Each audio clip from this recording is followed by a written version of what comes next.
একটা রাস্তা তখনই ইম্পসিবল মনে হবে যখন আপনি আগে কোনোদিন সেই রাস্তা দিয়ে হাঁটেননি বা যাননি। এই আনপ্লাগড উড়িষ্যা অন্ধ্রপ্রদেশ জার্নিতে পুরীর জগন্নাথ মন্দির আর চিল্কা স্ক্যাম দেখিয়ে এবার আমার গন্তব্য অন্ধ্রপ্রদেশের ভাইজাগে। বাঙালির কাছে খুবই প্রিয় একটি জায়গা আর খুব পরিচিত একটি জায়গা। আর আমার যাওয়ার মাধ্যম এবারে হচ্ছে কার বা রোড জার্নিও বলতে পারেন। এখন বাজে হচ্ছে 4:45। আমি প্রায় বিশাখাপত্তনম সিটির মধ্যে এন্টার করে গেছি। অনেকে ট্রেনে এসছেন বা অনেকে প্লেনে এসছেন বা অনেকে বাসে এসছেন, অনেকে কারেও এসছেন। বাট বর্তমান NH16 এর অবস্থা কেমন আর কত তাড়াতাড়ি বা আমি পৌঁছালাম আর কি কি খাওয়া দাওয়া আছে সমস্ত কিছু আমি তুলে ধরবো এই ভিডিওতে। আপনারা যারা রোড ট্রিপের প্ল্যান করছেন এই ভিডিওর মাধ্যমে আপনারা অনেক প্রশ্নের উত্তর পেয়ে যাবেন, যাতে আপনারা এই বিশাখাপত্তনম বা ওয়ার্ল্ডটা যাওয়ার জন্য একটা নিজে পারার কনফিডেন্স আপনি পেতে পারবেন। আর চ্যানেলে যারা নতুন তো অবশ্যই চ্যানেলটাকে সাবস্ক্রাইব করবেন নিত্য নতুন ইউনিক ট্রাভেল ব্লগস পাওয়ার জন্য। তাহলে চলুন প্রথম থেকে শুরু করা যাক। Well, hello everyone, good morning and welcome back to my channel. Good morning from Puri. ব্যাপারটা হচ্ছে ঘুমাচ্ছিলাম, ঘুম থেকে তুলে দিল আর বলছে যে এখন চেক আউট আপনার হয়ে গেছে। কারণ হচ্ছে কি 7টার সময় চেক আউট ভাই, মানে আমি এতদিন ধরে ট্রাভেল করেছি সব কটা চেক আউট ছিল হয় 10টা না হলে 11টা, ম্যাক্সিমাম 12টা, ঠিক আছে। তো এখানে একটুখানি অন্যরকম সিস্টেম দেখলাম। কারণ হচ্ছে কি সকালবেলা রাতের বেলা সবাই ভোরবেলার মধ্যে এখানে মানে যেখানেই যে ট্রাভেল করুক ভোরবেলার মধ্যে এখানে সবাই চলে আসে আর সকালবেলার মধ্যে তারা রুম দিয়ে দেয় মানুষজন যারা আসে আর কি। তো এটা জাস্ট নতুন এক্সপিরিয়েন্স হলো, ঠিক আছে। আর এই যে সমুদ্র দেখতে পাচ্ছেন, যাই হোক আজকে এখান থেকে ছেড়ে চলে যাবো অন্ধ্রপ্রদেশের উদ্দেশ্যে ভাইজ্যাগ যাচ্ছি। সকালবেলা ঘুম থেকে উঠে রেডি হওয়া খুবই হেক্টিক ভাই। তারপরে এরকম বেরিয়ে চলো রেডি হয়ে, ওফ আর কারণ অর্ধেক সময় তো ঘুমের মধ্যেই আছি না, পুরো তালগোল পেকে যাচ্ছে, মানে কোথায় কি ফেলেছি না ফেলেছি কিছু ঠিকঠাক হচ্ছে না।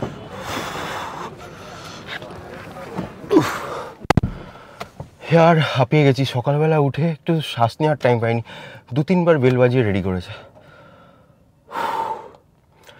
রাস্তায় চা কফি কিছু খেয়ে নেবো, নাহলে এখন পুরো সমুদ্রের ধার দিয়ে। সো জয় জয় বজরংবলী, সামনে সি।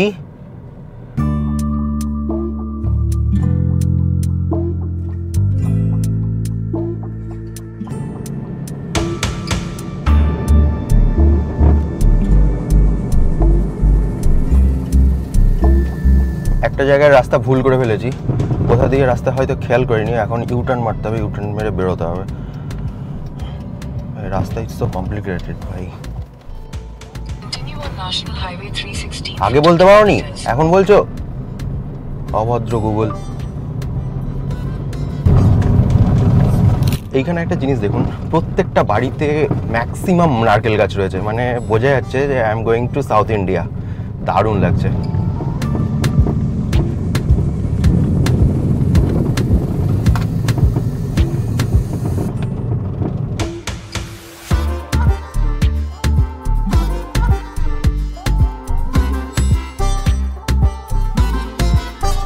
এখানে একটু দাঁড়ালাম, তার কারণটা হচ্ছে এই যে পুকুরটা দেখছেন, এই পুকুরটায় কি সুন্দর দেখুন, পদ্ম ফুল বা শালুক ফুল যেটাই হোক সেটা ফুটে রয়েছে।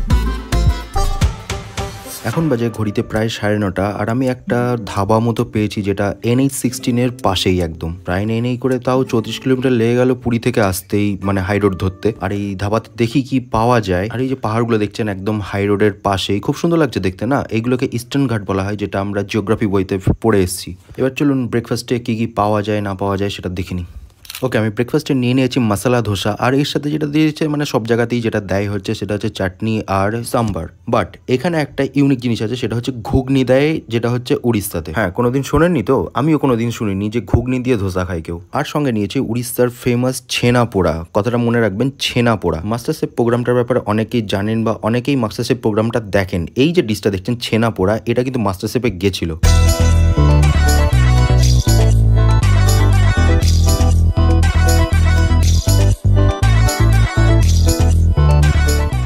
না, সত্যি দারুণ টেস্ট ছিল। যাক, খাওয়া কমপ্লিট। আর এখানে একটা জিনিস দেখে খুব অবাক হচ্ছি যে সকালে দই বড়ার সাথে আলুর দম খাচ্ছে। জানতাম হয়তো যে উড়িষ্যাতে খুব ফেমাস, বাট এটা সামনে দেখলাম যে ওনারা খাচ্ছেন। যাই হোক, নেক্সট টাইম ট্রাই করবো। তো আপনারা হয়তো জানতে চাইছেন যে আর কতক্ষণ বাকি। এই যে আর 396 কিলোমিটার বাকি, 6 ঘন্টা 50 মিনিট সময় দেখাচ্ছে। বাট হাই রোড তো আশা করছি তাড়াতাড়ি পৌঁছে যাবো। আর বাদ বাকি যে এক্সপিরিয়েন্স আছে অবশ্যই তো দেখাবোই, রাস্তাঘাট কেমন। আর হ্যাঁ, টোলটা হচ্ছে আমি ভিডিওর একদম শেষে বলবো যে আমার কতটা টোল লাগলো।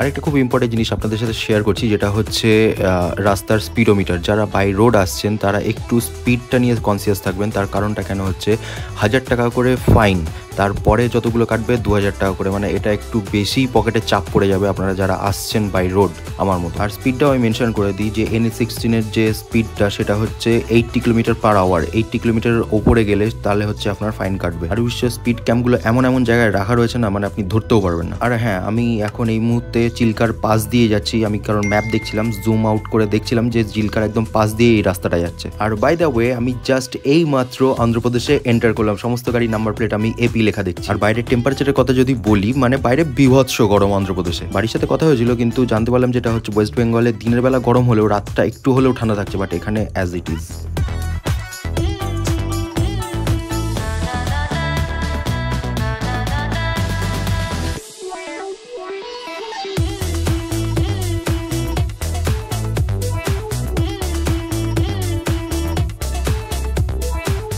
একটা দারুণ ইন্টারেস্টিং জিনিস আমি দেখেছি, এই পাহাড়ের মাথার ওপর রয়েছে শিব পার্বতী, পাহাড়ের ওপর বসে রয়েছে। দারুণ, আমি দেখাচ্ছি এখন। অনেক দূর থেকে খেয়াল করেছি আমি যেতে যেতে।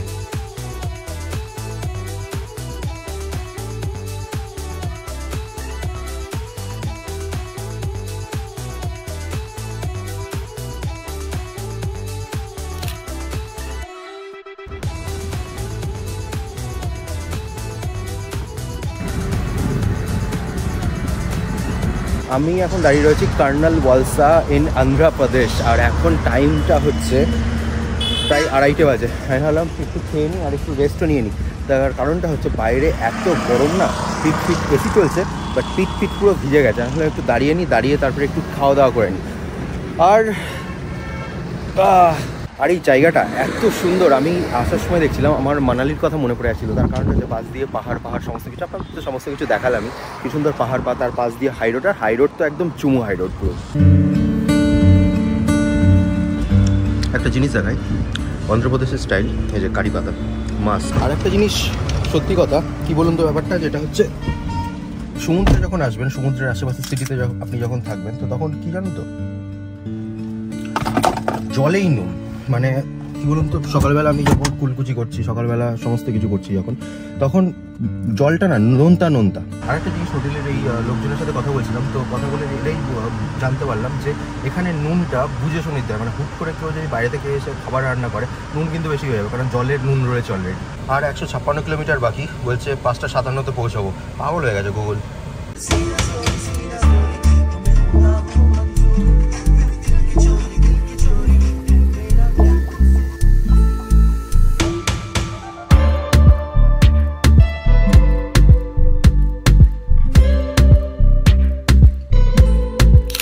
এখন বাজে হচ্ছে 4:45। আমি প্রায় বিশাখাপত্তনম সিটির মধ্যে এন্টার করে গেছি, আর জ্যামে দাঁড়িয়ে রয়েছি। আর প্রচণ্ড জ্যাম, মানে কখন চলে যাই আর এখনও যেতে পারছি।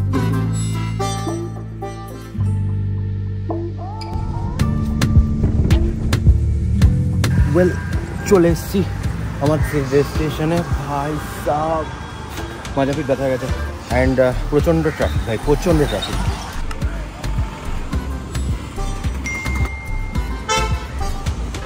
এইখানে দেখানো হয়েছে পুরো বিশাখাপত্তনম শহরটা।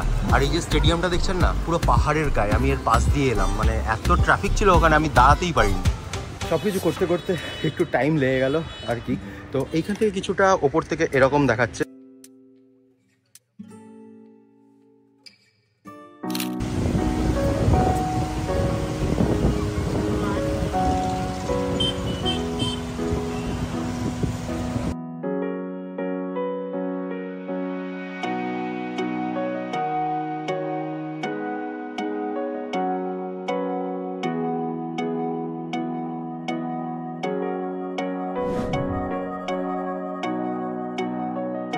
বলেছি না, বাঙালি সব জায়গায় কবজা করেছে।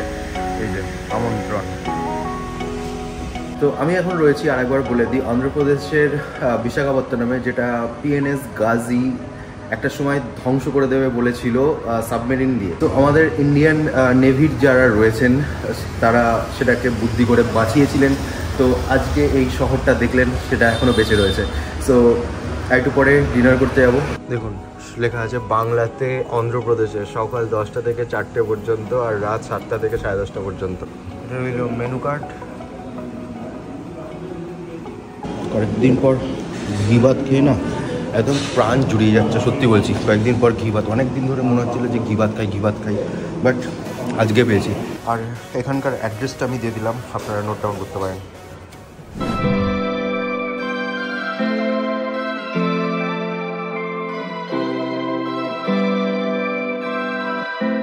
সো কেমন লাগলো বলুন? সব জায়গায় বাঙালি পুরো জমিয়ে বসে রয়েছে। আপনারা যদি কোনো দিন অন্ধ্রপ্রদেশে আসবেন তো যদি পারেন তো বাঙালি খাবার অবশ্যই ট্রাই করতে পারেন। খাবার দাবার বেশ ভালোই ছিল, ভদ্রলোকের ব্যবহারও খুব ভালো ছিল।